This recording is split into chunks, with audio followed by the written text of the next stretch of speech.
आपको यह देखना चाहिए अगर आप पढ़ाई के संघर्ष से जूझ रहे हैं। फायदे और नुकसान।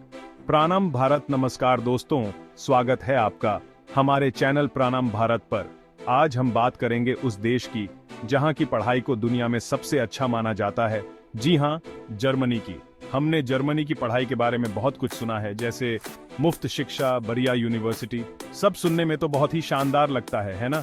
लेकिन क्या आप जानते हैं कि हर सिक्के के दो पहलू होते हैं और जर्मनी की पढ़ाई भी इससे अलग नहीं है। तो चलिए दोस्तों, आज हम जर्मनी की पढ़ाई के फायदे और नुकसान दोनों के बारे में जानेंगे, वो भी बीबी के अंदाज में। तैयार हो जाइए एक मजेदार और जानकारी से भरपूर सफर के लिए। दोस्तों, जर्मनी की शिक्षा अपनी अच्छी क्वालिटी के लिए पूरी दुनिया में मशहूर है। यहाँ के विश्वविद्यालय और कॉलेज इंटरनेशनल लेवल के हैं, जहाँ छात्रों को गहराई से पढ़ने का मौका मिलता है। लेकिन यहाँ रट्टा मारकर पास होने वाला चक्कर नहीं चलता बॉस। यहाँ समझ पर जोर दिया जाता है। मतलब यहाँ आपको किताबों के पीछे नहीं भागना है, बल्कि विषय को समझकर उसे अपनी जिंदगी में कैसे इस्तेमाल करना है, यह सीखने को मिलेगा। यहाँ प्रोफेसर भी बहुत ही अनुभवी और दोस्ताना होते हैं। कोई सवाल हो बेझिझक पूछो, यहाँ कोई आपको घूर कर नहीं देखेगा। इसके अलावा यहाँ नई खोज और नए आविष्कार पर बहुत जोर दिया जाता है। अगर आपके अंदर कुछ नया करने का जुनून है तो जर्मनी आपके लिए सबसे अच्छा प्लेटफॉर्म साबित हो सकता है। लेकिन दोस्तों, एक बात याद रखना, यहाँ प्रतियोगिता भी बहुत है। दुनिया भर से स्टूडेंट्स यहाँ पढ़ने आते हैं, इसलिए अपने आप को तैयार रखना होगा। तो अगर आप भी चाहते हैं कि आपकी डिग्री की चमक दुनिया भर में हो, तो जर्मनी आपका इंतजार कर रहा है। दोस्तों, जर्मनी के विश्वविद्यालयों में आपको बहुत ज्यादा आजादी मिलती है। यहाँ कोई आपको बार बार नहीं कहेगा कि ये करो वो करो। आपको खुद ही तय करना होगा कि आपको कैसे पढ़ना है, कितना पढ़ना है। यहाँ क्लास में ज्यादा समय न देकर आपको खुद से पढ़ाई करने के लिए प्रेरित किया जाता है। मतलब यहाँ आपको खुद ही अपना समय व्यवस्थित करना होगा, जो शुरुआत में थोड़ा मुश्किल हो सकता है। लेकिन दोस्तों, इस आजादी के साथ जिम्मेदारी भी आती है। यहाँ कोई आपके पीछे हाथ धोकर नहीं पड़ा रहेगा कि पढ़ाई करो पढ़ाई करो। आपको खुद ही अपनी पढ़ाई के लिए जिम्मेदार बनना होगा।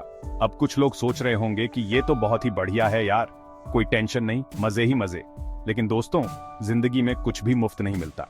यहाँ आपको खुद ही अपने आप को अनुशासन में रखना होगा और अपनी पढ़ाई पर ध्यान देना होगा।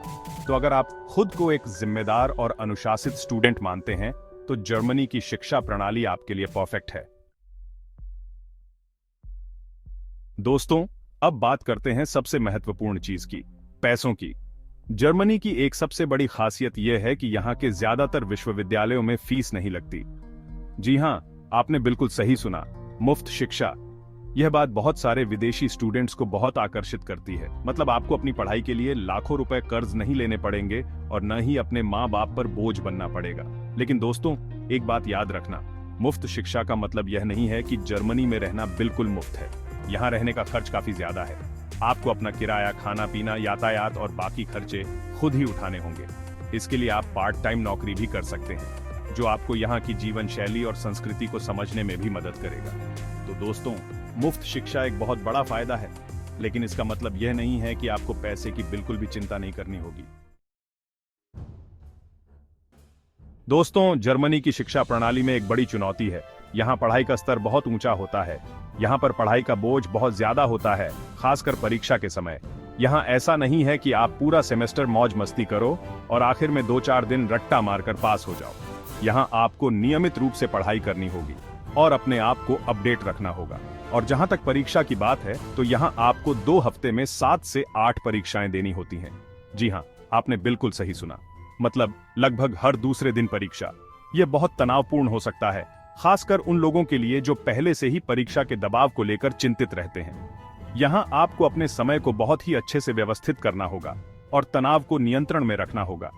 लेकिन दोस्तों, अगर आप मेहनती हैं और चुनौतियों से नहीं घबराते, तो आप इस दबाव को भी झेल लेंगे। और एक बार जब आप इस सिस्टम में ढल जाते हैं, तो ये आपको एक बेहतर और अनुशासित इंसान बनाता है। चैप्टर 5, टाइटल, गuten Tag बोलना सीखो। बॉडी। दोस्तों, अब बात करते हैं एक ऐसी चीज की जो बहुत सारे भारतीय स्टूडेंट्स के लिए थोड़ी मुश्किल हो सकती है, जर्मन भाषा। जी हां, जर्मनी में पढ़ाई करने के लिए जर्मन भाषा का ज्ञान होना बहुत जरूरी है। हालांकि यहाँ के लोग अंग्रेजी भी जानते हैं, लेकिन जर्मन बोलने में ज्यादा सहज होते हैं। अगर आप सिर्फ अंग्रेजी पर निर्भर रहेंगे, तो आपको बहुत परेशानी का सामना करना पड़ सकता है। जैसे कि सुपरमार्केट से सामान खरीदना हो, बैंक में खाता खुलवाना हो या फिर किसी सरकारी दफ्तर में काम करवाना हो, हर जगह आपको जर्मन भाषा की जरूरत पड़ेगी। इसलिए दोस्तों, अगर आप जर्मनी में पढ़ाई करने का सोच रहे हैं तो जर्मन भाषा सीखना शुरू कर दें। यह आपके लिए बहुत ही मददगार साबित होगा और आप यहाँ की जिंदगी को और भी अच्छे से जी पाएंगे। चैप्टर 6, टाइटल ट्रेन का इंतजार और इंतजार। बॉडी दोस्तों, जर्मनी अपने शानदार परिवहन व्यवस्था के लिए जाना जाता है, लेकिन यहाँ की एक बड़ी समस्या है ट्रेन का लेट होना। जी हाँ, यहाँ ट्रेनें अक्सर देर से चलती हैं, जो कि बहुत परेशान करने वाला हो सकता। खासकर अगर आप यूनिवर्सिटी जाने के लिए ट्रेन पर निर्भर करते हैं तो ये आपके लिए सिरदर्द बन सकता। कई बार ऐसा होता है कि आप समय से निकलते हैं, लेकिन ट्रेन लेट होने की वजह से आपकी क्लास छूट जाती है। और जैसे कि हमारे यहाँ हड़ताल एक आम बात है, वैसे ही जर्मनी में भी हड़ताल होते रहते हैं और हड़तालों के समय तो स्थिति और भी खराब हो जाती है। इसलिए दोस्तों, अगर आप जर्मनी में रहने का सोच रहे हैं तो ट्रेन की लेट लतीफी के लिए मानसिक रूप से तैयार रहे। और हाँ, एक अच्छी किताब अपने साथ जरूर रखें ताकि ट्रेन के इंतजार में आपका समय कट सके। चैप्टर 7, टाइटल इंटरनेट की स्पीड का क्या हाल है। बॉडी दोस्तों, यह सुनने में थोड़ा अजीब लग सकता है, लेकिन जर्मनी जैसे विकसित देश में भी इंटरनेट की गति एक बड़ा मसला है। जी हाँ, यहाँ इंटरनेट की गति अपेक्षाकृत धीमी है, खासकर छोटे शहरों में। अगर आप मुंबई या दिल्ली जैसे बड़े शहर से हैं तो यहाँ का इंटरनेट आपको बैलगाड़ी जैसा लग सकता है। खासकर अगर आपको ऑनलाइन गेम खेलने का शौक है या फिर आपको अपने काम के लिए तेज इंटरनेट की जरूरत है तो यह आपके लिए थोड़ा निराशाजनक हो सकता है। हालांकि बड़े शहरों में इंटरनेट की गति थोड़ी बेहतर है, लेकिन फिर भी यह साउथ कोरिया या जापान जैसे देशों की तुलना में काफी धीमी है। तो दोस्तों, अगर आप जर्मनी जा रहे हैं तो अपने आप को धीमे इंटरनेट के लिए मानसिक रूप से तैयार रखें और हाँ, अपने धैर्य को साथ ले जाना न भूलें। आउटरो टाइटल, तो फिर जर्मनी जाएं या नहीं। बॉडी तो दोस्तों, यह था जर्मनी की शिक्षा प्रणाली के फायदे और नुकसान का पूरा माजरा, वो भी बीबी के अंदाज में। जैसा कि आपने देखा, जर्मनी में पढ़ाई करने के अपने फायदे हैं तो कुछ नुकसान भी हैं।